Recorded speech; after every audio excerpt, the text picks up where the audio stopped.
வணக்கம் விவஸ், இது உங்கள் தெய்வீக பரிகாரங்கள். இந்த வீடியோவில் நம்ம பார்க்க போகிறது லக்கணங்களின் வரிசையில் 8வது லக்கணமாக அமைஞ்சிருக்கக்கூடிய விருச்சிக லக்கணக்காரர்களுக்கு திருமணத்திற்கு பின்பான வாழ்க்கை முறை, உங்களோட வாழ்க்கை துணையோட குணாதிசயங்கள், உங்களோட பொருளாதார மேன்மை எப்படி இருக்கும் அப்படிங்கிறதான் பார்க்க போகிறோம். விருச்சிக லக்கணம் அப்படிங்கிறது 8வதாக வரக்கூடிய லக்னம். இந்த லக்னத்துக்கு களத்திரஸ்தானம்னு சொல்லக்கூடிய 7வது இடம் ரிஷபம். இந்த ரிஷபத்தில் சுக்கிரன் ஆட்சியாக இருப்பார். இதனால் உங்களோட வாழ்க்கை துணை நல்ல ஒரு பொருளாதார உயர்வை திருமணத்துக்கு அப்புறம் உங்களுக்கு கொடுக்குற மாதிரியான வாழ்க்கை துணை தான் நிச்சயமாக அமைவாங்க. அது மட்டும் இல்லை, உங்களோட செயல்கள் எண்ணங்களை புரிஞ்சுக்கிட்டு இப்படி இருந்தால் நல்லாயிருக்கும், இப்படின்னு செஞ்சால் நல்லாயிருக்கும், நம்ம ஹஸ்பண்டுக்கோ இல்லை ஒய்ஃபுக்கோ இது பிடிக்கும் அப்படின்னு உங்களுக்கு எது நல்லது அப்படின்னு பார்த்து பார்த்து செய்யக்கூடிய, ரொம்பவும் புரிஞ்சுக்கிட்டு நடக்கக்கூடிய, அட்ஜஸ்ட்மெண்ட் இருக்க, உங்களை பற்றியே எப்பயுமே நினைக்கக்கூடிய, நலன் விரும்பியாக இருக்கக்கூடிய ஒரு வாழ்க்கை துணை தான் உங்களுக்கு கண்டிப்பாக அமைவாங்க. உங்களோட திருமண வாழ்வு வெற்றி பெறணுன்னா வாழ்க்கை துணை கொஞ்சம் உங்களுக்கு எவ்வளோ அட்ஜஸ்ட் பண்ணி போகிறாங்களோ அவ்வளோ உங்களோட வாழ்க்கை நல்லாயிருக்கும். இது மட்டும் இல்லை, உங்களுக்கு சொந்தத்தில் வாழ்க்கை துணை அமைகிறதுக்கான அமைப்பு ஒரு 50லேருந்து 60% இருக்குன்னு வச்சுக்கலாம். முதல்ல பிறக்கக்கூடிய குழந்தை பெரும்பாலும் விருச்சிக லக்கணக்காரர்களுக்கு பெண் குழந்தையாகவே அமையுது. அதுவும் பெண் குழந்தையாக அமையும் பட்சத்தில் மிகுந்த யோகத்தை பெற்றோருக்கு தரக்கூடிய குழந்தையாக மட்டுமே அமையுது. பெண் குழந்தை பிறந்தால் நீங்கள் ரொம்ப சந்தோஷப்பட்டுக்கலாம். திருமணத்துக்கு அப்புறம் ஒரு ஆடம்பரமான சந்தோஷமான வாழ்க்கையில் எல்லா வசதி வாய்ப்புகளும் வரக்கூடிய, உயர்ந்து அதாவது அடுத்தடுத்த நிலைக்கு உயர்ந்து போகிற மாதிரியான அமைப்பு தான் விருச்சிக லக்கணக்காரங்களுக்கு இருக்கும். அதாவது திருமணத்துக்கு அப்புறம் உங்களுக்கு குழந்தை பிறந்ததுக்கப்புறம் ஒரு தொழிலோ ஒரு புது வேலையோ இல்லை புதுசாக வேறு ஏதாவது வெளிநாடு வாய்ப்போ இந்த மாதிரி உங்களுக்கு அமைஞ்சு அது மூலமாக உங்களுக்கு வருமானம் அதிகரித்து ரொம்ப ஆடம்பரமான சுகபோகமான வசதியோடு இருக்க வாழ்க்கை உங்களுக்கு அமையும்.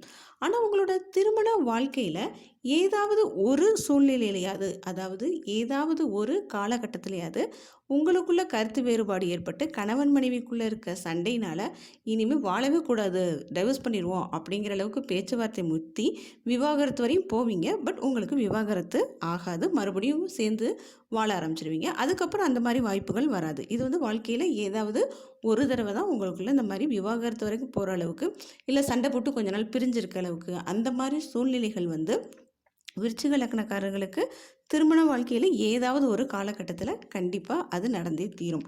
ஆனால் அதுக்கு பிரிஞ்சிடுவீங்கன்னு அர்த்தம் கிடையாது. நீங்கள் பிரிகிறதுக்கான வாய்ப்பு 99% கிடையாது. 1% தான் உங்களுக்கு விவாகரத்து போகிறதுக்கான வாய்ப்பு இருக்குது. அதே மாதிரி திருமணத்துக்கு அப்புறம் நாங்கள் வீடு வாங்குறது, நிலம் வாங்குறது, பைக் வச்சுருந்தா கார் வாங்குறது, சைக்கிள் வச்சுருந்தா பைக் வாங்குறது, இந்த மாதிரி உங்களுக்கு பொன் பொருள் சேர்க்கை, நகை வாங்குறது, இதெல்லாம் உங்களுக்கு அதுவாகவே வாழ்க்கையில் மேலே போக போக அடுத்தடுத்து உங்களுக்கு தேடி வந்துக்கிட்டே இருக்கும். உங்களுக்கு திருமணோட வாழ்க்கை இப்போ சொன்னோம் இல்லையா, கல்யாணத்துக்கு அப்புறம் பின்னாடி ஒரு முற்றிலுமான மாறுபட்ட வாழ்க்கை தான் இருக்கும்.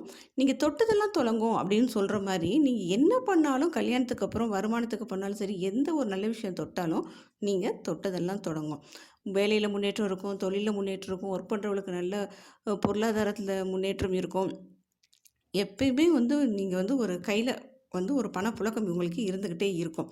நல்ல பொருளாதார நிலையில் தான் இருப்பீங்க. இன்னும் இந்த விருச்சிக லக்கணக்காரங்களுக்கு தற்புகழ்ச்சி அப்படிங்கிறது நிறையா இருக்கும். அவங்க பண்ணுறது தான் கரெக்டு. யாராவது ஒருத்தர் இந்த விஷயம் தப்புன்னு சொன்னால் கூட இவங்க சொன்னது தான் ரைட்டு அப்படின்னு விதண்டாவாதம் பண்ணி அது அவங்களுக்கு எப்படி சொல்கிறது, அடங்காத குணம் அப்படின்றது ஒன்று உங்களுக்கு இருக்கிறதுனால வாழ்க்கை துணையோட உங்களுக்கு அப்பப்போ சின்ன சின்ன பிரச்சனை போயிட்டு தான் இருக்கும். ஆனால் மொத்தத்தில் விருச்சிக லக்கணக்காரர்களுக்கு திருமணத்திற்கு பின்பு உங்களுக்கு முடிந்தவரை விட்டு கொடுத்து போகக்கூடிய ஒரு வாழ்க்கை துணை அமையும். நிச்சயமாக எல்லா விதமான செல்வ வளமும் வசதி வாய்ப்பும் பெற்று ஒரு சிறந்த வாழ்க்கையை தான் விருச்சிக லக்கணக்காரங்க வாழ்வாங்க. இந்த வீடியோவில் இருக்க இன்ஃபர்மேஷன் உங்களுக்கு பிடிச்சிருந்ததுன்னா வீடியோ லைக் பண்ணுங்கள், ஷேர் பண்ணுங்கள், சப்ஸ்கிரைப் பண்ணுங்கள். நன்றி.